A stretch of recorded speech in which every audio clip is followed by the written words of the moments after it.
Welcome to our program on Kardec Radio.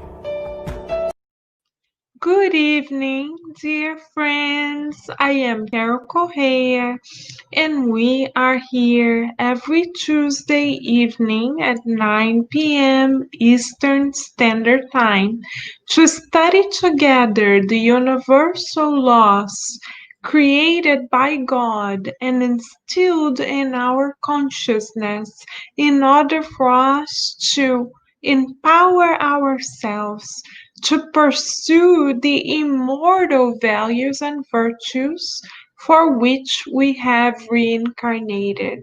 So, to boost our spiritual progress is the reason why the mentors of Kardec Radio have reserved this time for us to study together. For those of us who are interested in studying these laws even further, the reference we would like to offer is that these laws have been compiled by Allan Kardec and published in the third part of the Spirit's book.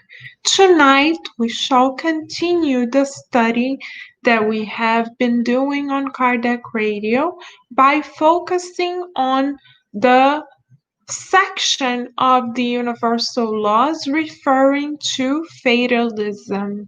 Questions 859 and 860 will be our particular focus tonight. So we will begin by reading the questions and the answers from the illuminated spirits.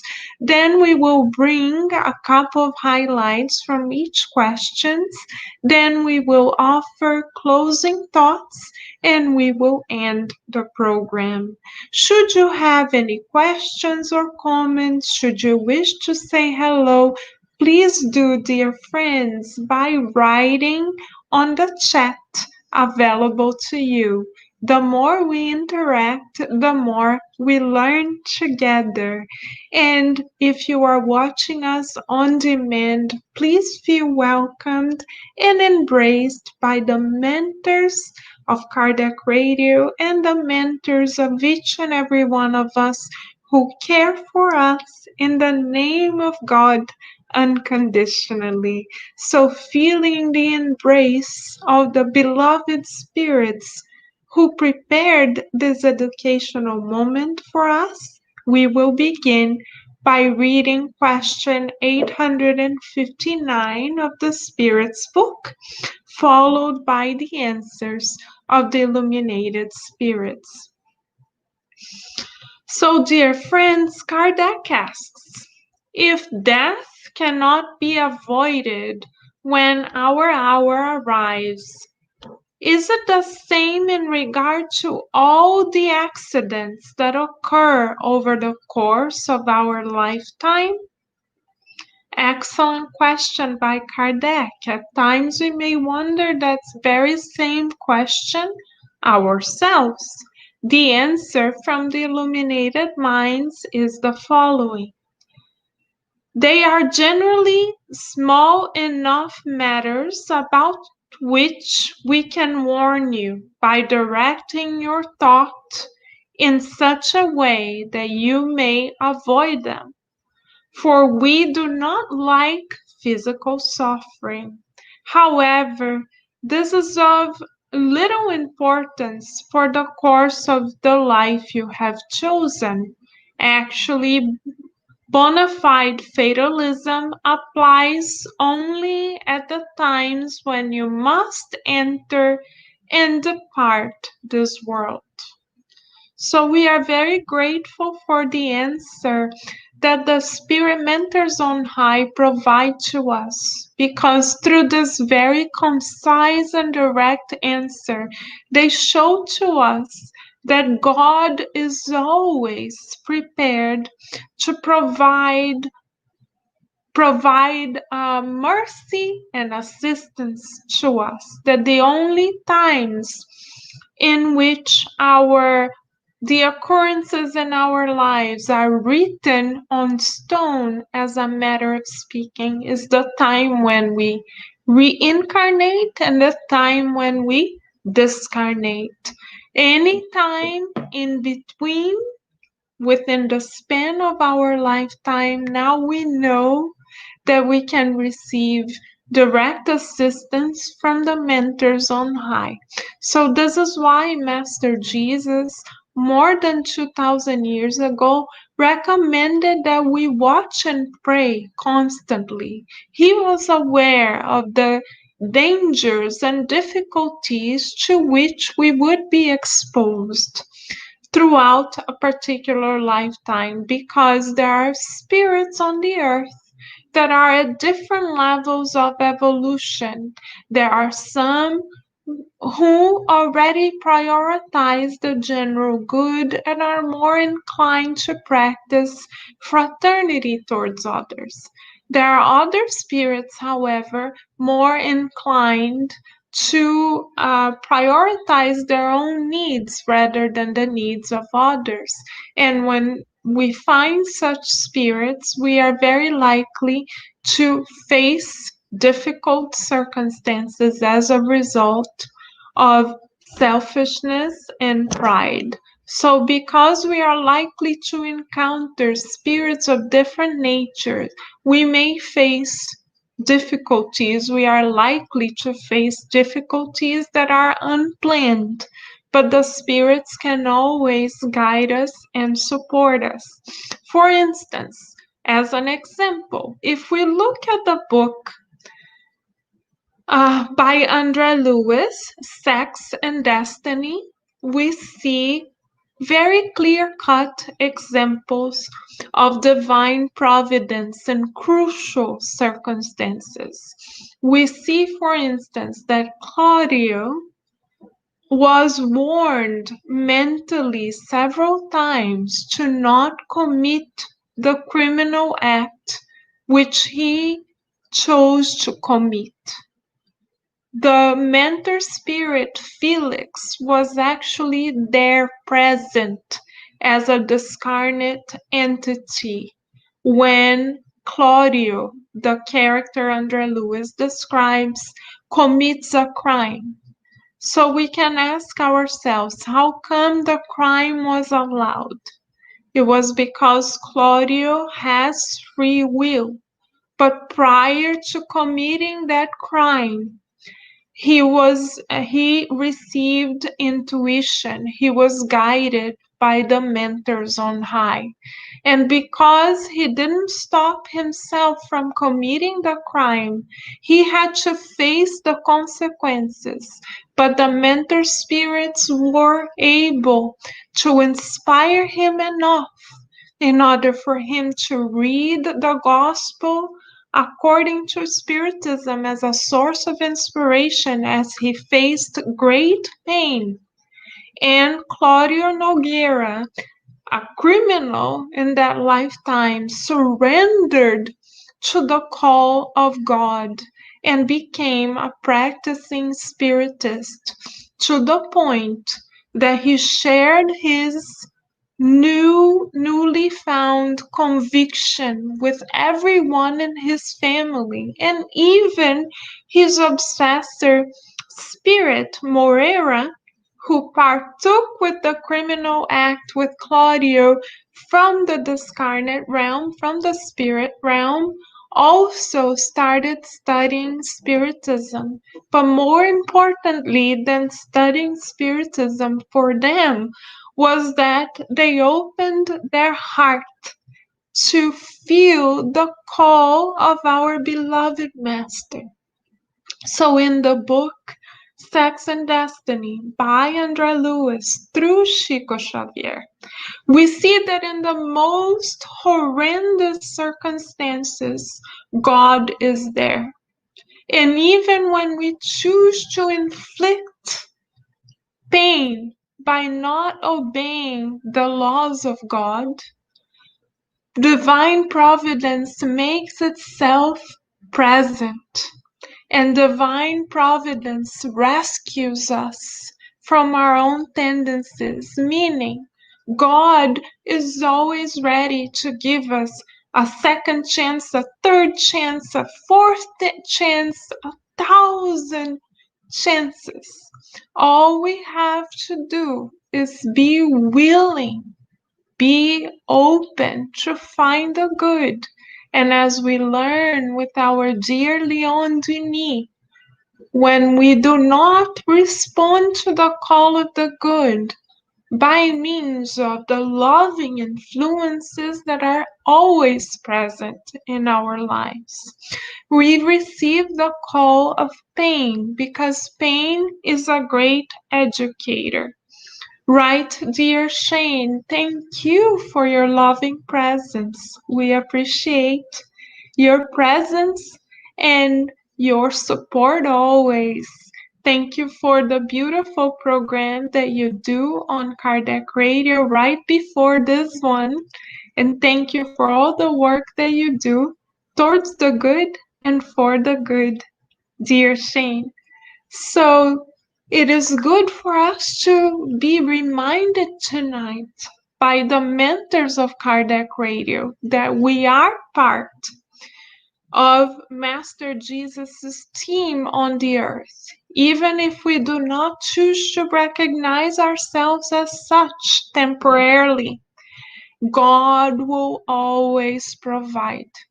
In the case of Claudio, it was Mentor Felix who prayed for him in the time of his criminal act. It was Mentor Felix that inspired him to read the gospel according to Spiritism.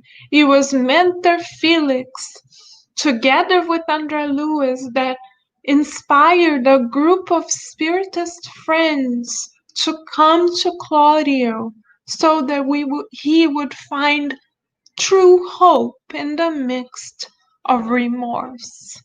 So if by chance, beloved friends, we too find ourselves with a heavy heart at the moment, we too find ourselves saddened due to the very difficult transitional moments we are facing on the earth, we can now rest assured that we are never alone, that aside from our mentor spirits assigned by God to love, care, and educate us, we have many other spirits willing to serve God that are ready to offer us a hand, that are ready to inspire us, that are ready to say the exact word we need to hear, that are ready to be there for us.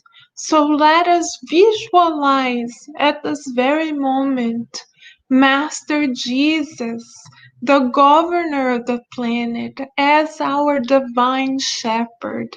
And let us visualize him with his arms open, embracing all of us, resting assured that divine mercy and divine providence never lacks. In other words, there is divine love, divine wisdom, and divine compassion for the taking for each and every one of us. Let us pray together tonight so that we have eyes to see and heart to feel divine compassion bathing us in our lives, even in the midst of the greatest of difficulties, as was in the case of Claudio Nogueira, whom we meet through the blessed narrative of Andre Lewis through the hands of Chico Xavier. Let us then, dear friends, continue our study by reading the continuation of question 859. Kardec wisely elaborates by further asking, are there events which must necessarily occur and which the will of the spirits cannot avert? Excellent question. So in the first part of the question, the spirit mentors teach us that The only moments written in stone are the moments of our birth and the moments of our discarnation. That any time in between, they are there for us, and they most likely inspire us to avoid suffering, because in their words, they don't like to see us suffer. And then Kardec asks, but are there events that cannot be averted?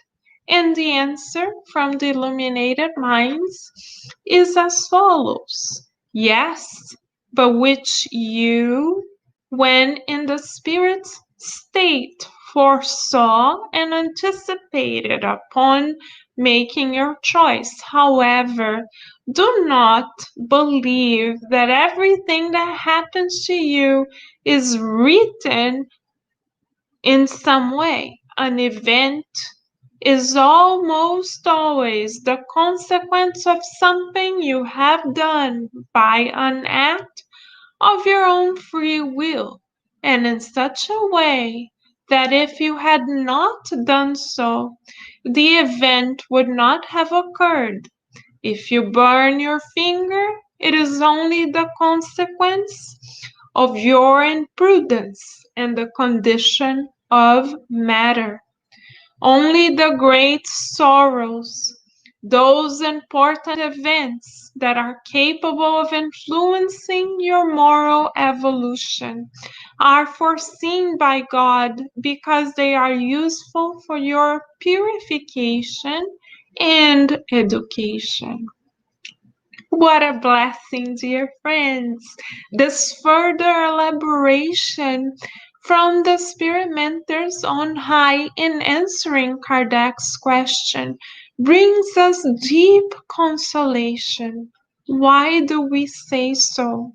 Because we learn that God only allows for us to experience challenges, be they of an emotional nature, physical nature, spiritual nature, or all of the above, when and only when this challenge shall provide us with the tools that we need to progress. So we can read ourselves tonight.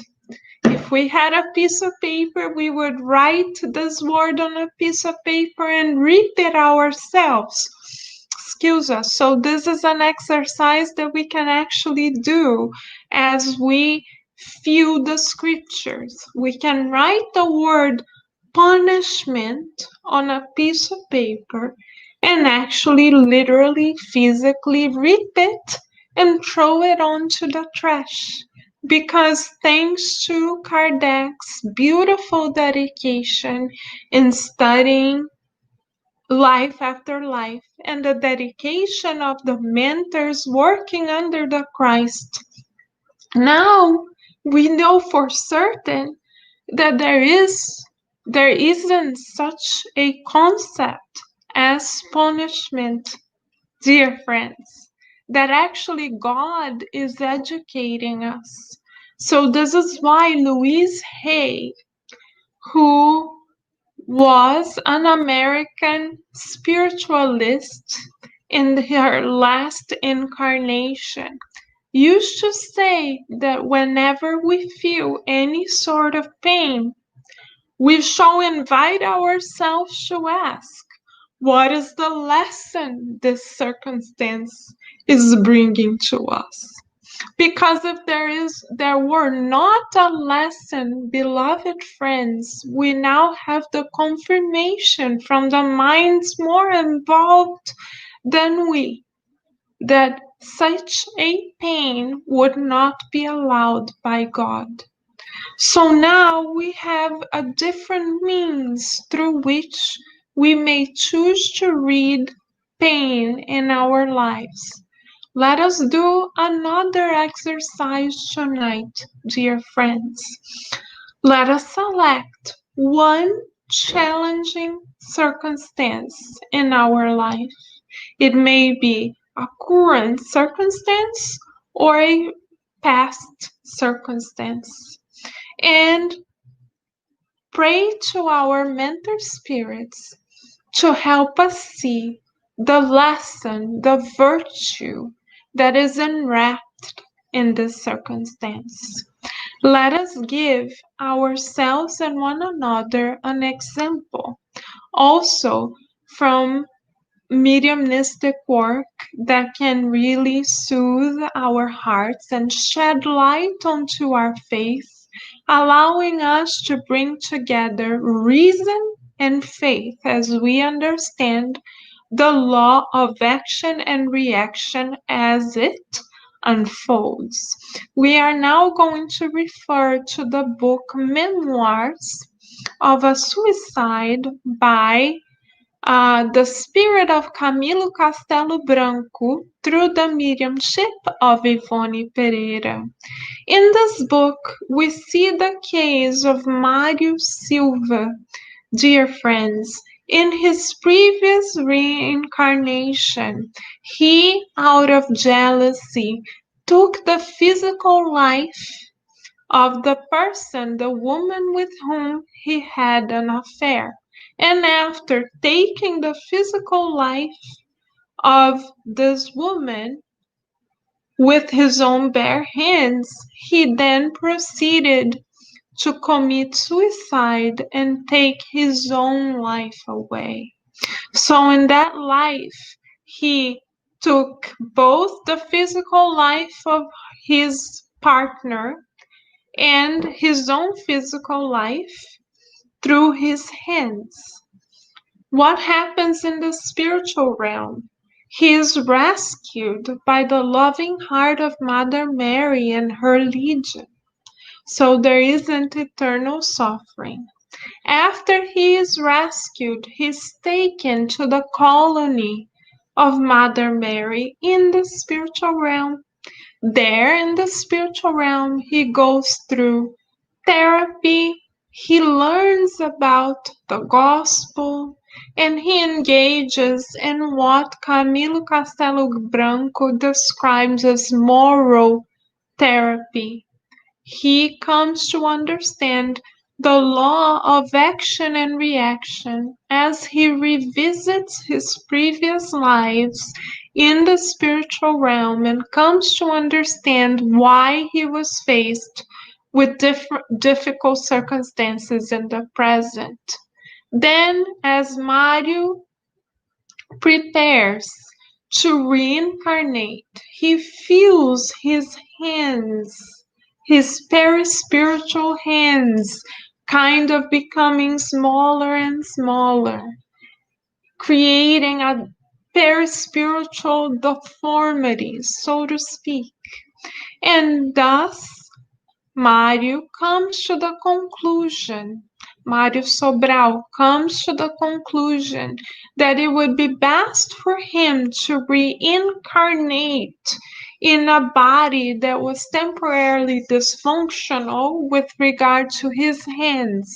He was to reincarnate actually without physical hands, so that he would learn to value the use of his hands for the good.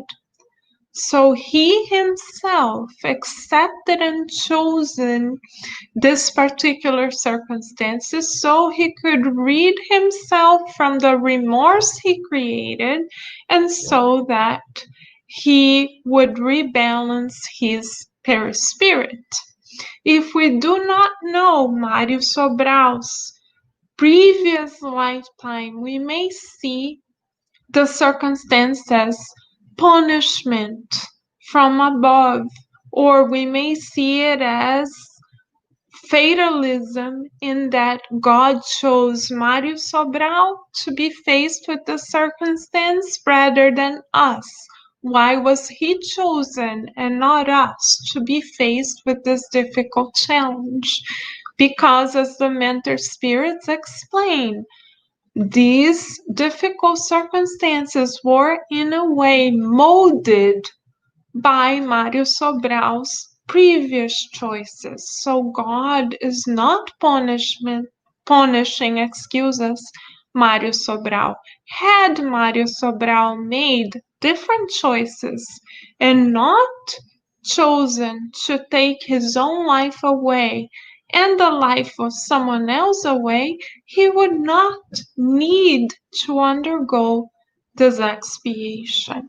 So God allows for the expiation to occur because it's an opportunity for Mário Sobral to reevaluate the blessing, which is to have hands, and learn to use his hands for the good.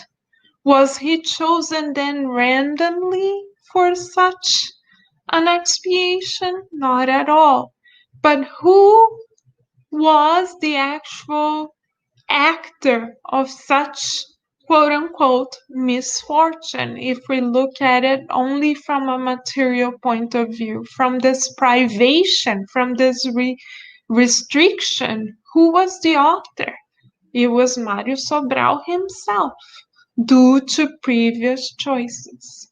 This is why, if we could look back, we would understand that every action or circumstance with which we are faced now has a cause, and the cause is not to punish us, even if we don't find it in the present moment, but the cause is one to educate us.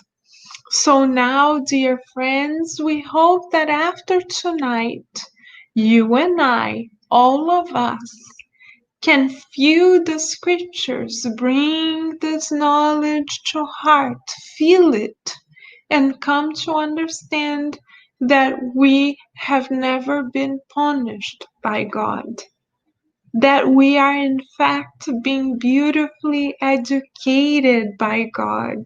So let us take time tonight to find the beautiful educational purposes for which a particular circumstance has been allowed by God to materialize in our lives. In the case of Mário Sobral, he is learning through the circumstance to value hands, to value using the hands for the good, to develop patience, to exercise introspection, to be faithful in God. What beautiful opportunities! Not easy at all, but beautiful. How about us? Where are the beautiful marks of God's educational plan for us? Shall we meditate on God's educational plan for us? Let us use, dear friends, the blessing of our reasoning and faith together, knowing that God's mercy is present in our lives. And the more we study, the more we understand that God is love. So let us tonight find the signs of God's love in our very own existences. Shall we, dear friends? So we look forward to continuing to nourish our souls together with each and every one of you once again next Tuesday at 9 p.m. Eastern Standard Time. In the meantime, beloved friends, we invite you to continue nourishing your souls right here on Kardec Radio, because we are 24 hours, 24/7 investing on immortal wisdom. We wish you many beautiful blessings, dear friends, and we will see you again next time. Thank you for the gift of your presence. God bless.